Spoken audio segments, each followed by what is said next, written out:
Olá, hoje nós vamos comentar sobre o processo de gestão de processos dentro das organizações. Nós temos duas divisões fundamentais da gestão: gestão de processos e gestão de pessoas. São dois recursos, dois pontos fundamentais dentro de qualquer entidade empresarial. Nós vamos comentar hoje sobre a gestão de processos e num momento futuro a gente vai comentar também sobre a gestão de pessoas.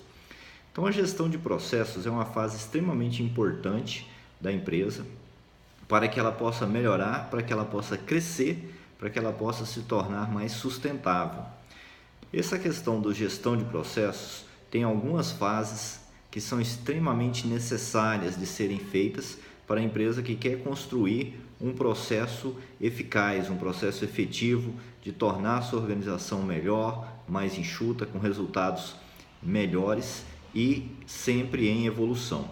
Então nós temos a fase de mapeamento de processos. O que é essa fase de mapeamento? A fase de mapeamento de processos é onde vai ser levantado os processos que acontecem dentro da empresa, né? Seja ele qual for, seja o processo de compra de mercadoria, você vai fazer o mapeamento de quem compra, o que gera o pedido, quando essa mercadoria chega, como é que é a recepção, como é que ela vai para o estoque, a precificação, controle de data de validade se for o caso, enfim, todo o ciclo dessa mercadoria. Então, esse mapeamento de processo, você pegar cada fase que acontece dentro da sua empresa e transformar isso em etapas de um processo. Mapear, isso já acontece, mas é importante você colocar isso documentado para você entender como a sua empresa funciona, quais são os processos que acontecem dentro dela. Essa fase chamada de mapeamento de processo é uma fase extremamente importante, é uma fase demorada, é um trabalho que às vezes não parece ser tão interessante para quem está fazendo, mas é um trabalho extremamente efetivo que pode causar a descoberta de grandes possibilidades para a empresa, identificação de erros e, claro, possibilidade de melhorias, que vem na segunda fase, que é a fase da avaliação. Uma vez que você tenha conseguido mapear os processos da sua empresa, como é que as coisas acontecem lá dentro, é hora de fazer a avaliação. A forma como as coisas vêm sendo feitas é realmente a melhor forma que elas poderiam ser executadas? Ou seja, o processo que a sua empresa tem para determinada atividade é o melhor processo possível? Ou esse processo pode ser melhorado, ele pode ser passar por um aprimoramento? Claro que você nessa fase você vai identificar possibilidades de melhoria, onde é que o seu processo pode melhorar, ou seja, onde ele não é bom o suficiente, como também você deve buscar eliminações. De repente tem algum trabalho que é feito dentro da sua empresa, que é feito mais de uma vez, o chamado retrabalho, tem alguma atividade que não agrega valor dentro da sua organização, do seu processo, e de repente tem algum processo sendo feito que já não é mais necessário, mas as pessoas aprenderam daquela forma e continuam fazendo.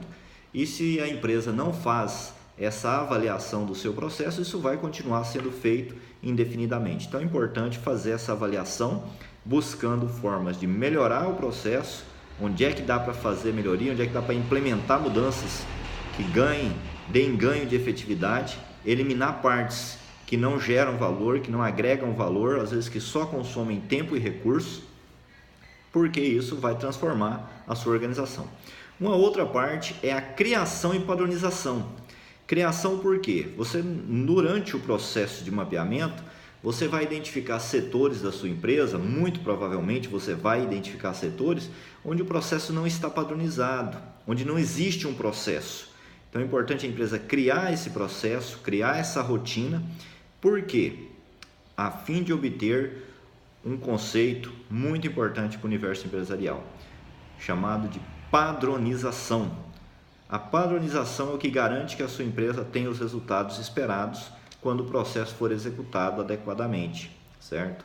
Quando você não tem um processo padronizado, você fica refém da boa vontade. Ou seja, se você tem uma pessoa A executando aquela tarefa, você vai chegar a um determinado resultado. Quando a pessoa A deixa de executar e passa para B, o B vai ter uma outra forma de executar. Isso gera diversos problemas para a empresa. O primeiro problema é qualidade. Nessas situações você corre um risco muito grande de ter perda de qualidade ou às vezes de estar tendo uma qualidade abaixo do que você poderia ter por falta de padronização.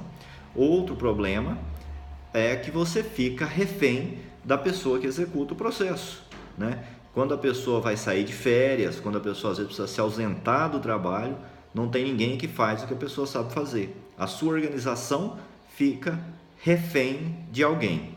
E isso é muito perigoso, né? Na verdade, os melhores profissionais e os melhores gestores, eles buscam ter processos padronizados, onde vão ter as melhores pessoas executando, mas pessoas que usam todo o seu potencial para criar novos processos, para melhorar aquilo que já existe, para dar contribuições criativas e não para reter o conhecimento para si. Se você dentro da sua organização, você tem hoje pessoas que retêm o conhecimento, criam formas de fazer e não repassam isso, não documentam isso, muito cuidado. Você fica refém dessa pessoa, a sua empresa passa a ter uma dependência muito grande de A ou de B, e isso não é bom nem para a sua empresa e nem para a pessoa que está fazendo isso, porque ela tende a ficar sobrecarregada, né? Ela tende a ter um nível de desgaste muito grande, porque todo mundo começa a procurar, todo mundo começa a requisitar, e o dia que ele se cansa, que ele precisa tirar férias, ele vai para o seu descanso e as pessoas começam a ligar, começam a incomodar, mandar e-mail, mandar mensagem perguntando como é que faz. Então isso não é bom nem para quem faz a retenção e muito menos para a empresa que sofre esse tipo de comportamento. Então é interessante o gestor ficar atento a isso, crie processos, padronize esses processos, porque com processos padronizados, além de você facilitar o trânsito dentro da empresa, descarregar, distribuir o serviço para que ninguém fique sobrecarregado, você ainda tem uma expectativa de resultados. Ou seja, vamos dar um exemplo aqui bem singelo, né? Se você vai fazer um café e você coloca lá uma quantidade de pó, uma quantidade de açúcar, todos os dias você sempre vai ter o mesmo café. Agora, se um dia você coloca uma quantidade de açúcar, outro dia outra quantidade, ou varia a água, ou varia o pó, cada dia você vai ter um resultado diferente. Então, padronização é isso. Padronização garante que você vai ter o mesmo resultado, porque quem está fazendo vai seguir as normas do processo. Isso vai garantir que você tenha um resultado melhor, certo? E às vezes as pessoas acham que isso não é criativo, que isso limita a criatividade.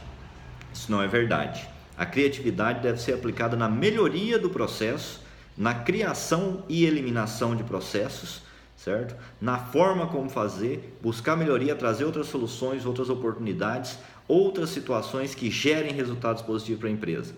E não, a criatividade no mundo empresarial ela não se aplica no eu faço do meu jeito. Isso não é criatividade, certo? Isso está mais para um comportamento de inadequação às normas, tá? Às vezes as pessoas podem entender mal isso. Eu gostaria de deixar isso bem claro. A criatividade é para trazer melhorias. Agora essa melhoria precisa ser compartilhada. O conhecimento precisa ser democratizado dentro da organização, sob pena de você sobrecarregar muito uma pessoa, desgastar essa pessoa e até às vezes perder um grande profissional em função desse desgaste, dessa sobrecarga. Além do que a sua empresa vira refém de determinados comportamentos. E isso não pode ter efeito positivo. Então, mapeie, avalie, traga melhorias, elimine, crie novos processos, padronize novos processos, avalie os resultados, acompanhe e busque trabalhar sempre com melhorias na sua empresa. Com certeza você vai ter grandes ganhos na sua atividade empresarial, ok?